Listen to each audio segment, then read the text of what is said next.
To me, that's the most profound thing in all of the knowledge of mankind. The most profound of all knowledge is the fact that the humblest person can take possession of his own mind. He can color it any way he chooses. He can project it into high places or into the gutter.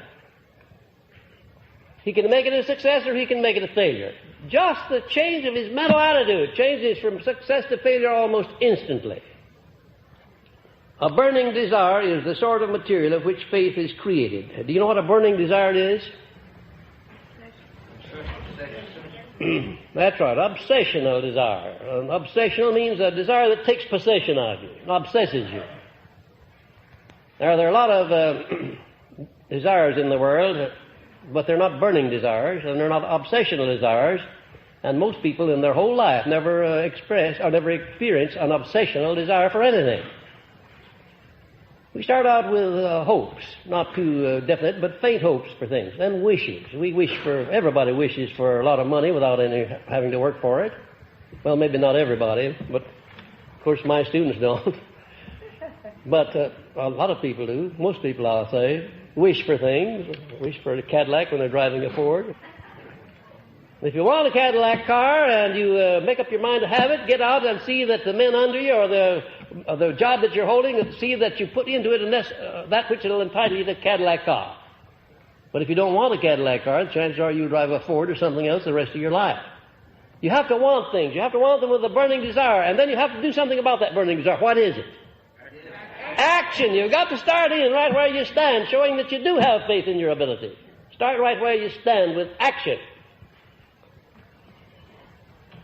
Now, here's a lot of examples of men of achievement. I'm not going to go over them. You know them. But there is one down here that I particularly want to call your attention to, that of Miss Helen Keller, who believed that she would learn to talk despite the fact that she had lost the use of her speech, her sight, and her hearing.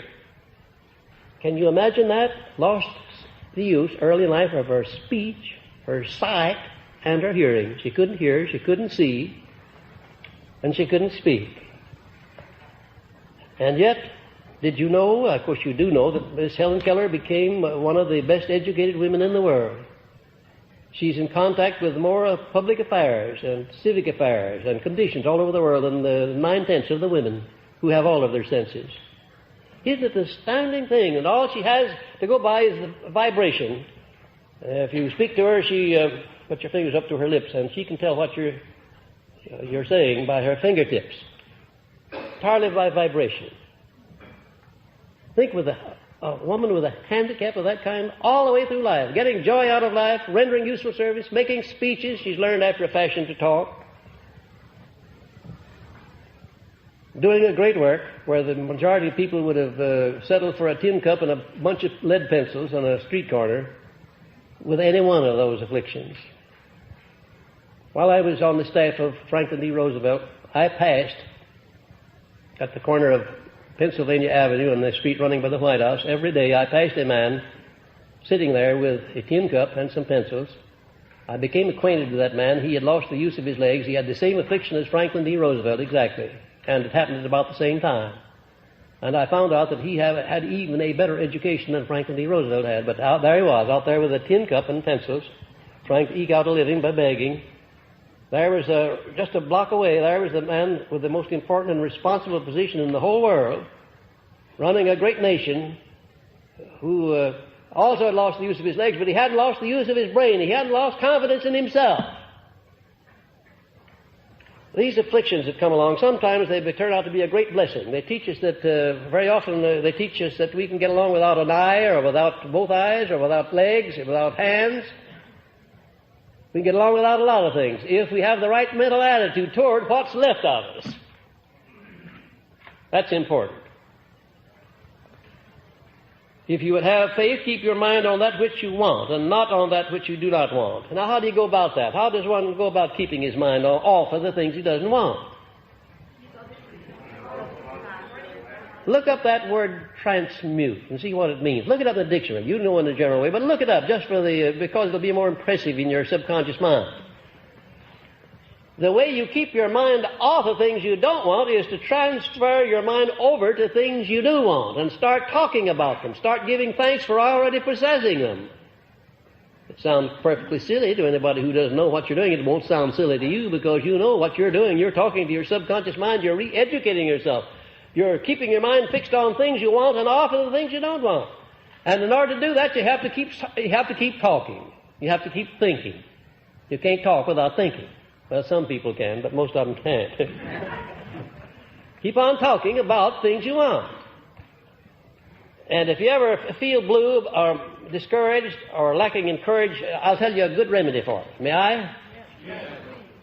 Sit down and take a tablet and start numbering. Number 1, the thing that you want most in life. Number 2, the thing that you want next most. Number 3, the thing you want next most. And when it gets down to the kind of a house you live, describe the lot that you want it on, whether you want it on a lot of acreage, on top of the hill, or down below the road, or above the road, how many rooms you want that house to have, how you want each room furnished. Why, you have a grand time furnishing those rooms. Well, it'll be it'll be better than window shopping. Because you can go the limit in your own mind. In window shopping, you only have 2 legs, you can only walk so far. Do a little mental window shopping. And believe you me, you'll get your mind off of that moodiness, you'll get it onto something that's constructive, and you'll be educating your subconscious mind to keep on the right side of the street and away from the other side of the railroad tracks. The assignment I'm giving you now is not foolish. It's not facetious. It's a real assignment, and you'll get real joy out of doing it. Start right in doing something physically, writing down the things that you want when anything bothers you. I don't know why it is that when a person makes up his mind what he wants and becomes determined to get it, that the whole powers of the universe seem to come to his aid to see that he gets it. I don't know why that is, but I'll tell you one thing, I know that it is, and that's enough for me.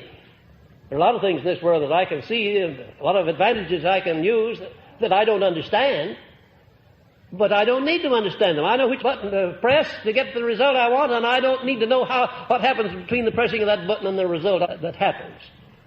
I know that if you follow the instructions in this philosophy, I know that you'll be able to take possession of your own mind. You'll be able to get the things out of life that you want. You'll be able to make life pay off on your own terms.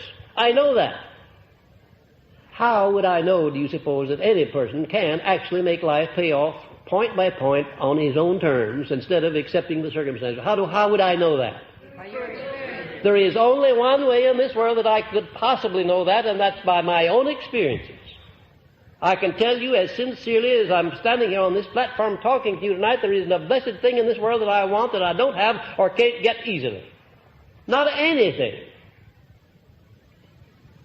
What an astounding statement that is. If you go back just a few years ago, what an astounding statement it is, because it's so broadly in contrast to what I might have said a few years back, before I'd learned the secret of getting everything that I want. Do you know there was a time when I was carrying around in my own pocket the matches with which I was setting my house of opportunity afire and didn't know it. And I finally got rid of those matches. I began to build that house of opportunity. And I commenced to find out that the house resembled the picture of it that I built in my mind, right down to the finest detail. Well, there's no such thing as a blanket faith.